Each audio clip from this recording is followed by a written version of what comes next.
Satu kiper Sriwijaya FC Yuwanto Setiabeni kini sudah keluar dari tim dan bergabung dengan salah satu tim kontestan Liga 1.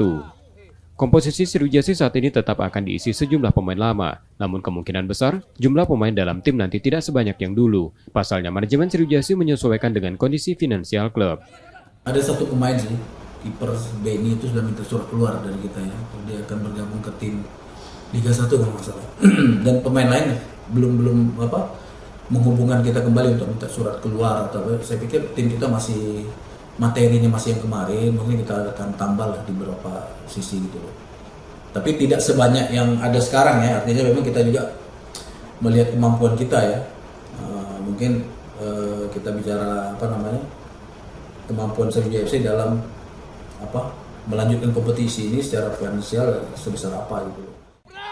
Kompetisi Liga 2 rencananya akan kembali bergulir pada tanggal 24 Februari 2023. Nur Muhammad, Kompas TV, Palembang, Sumatera Selatan.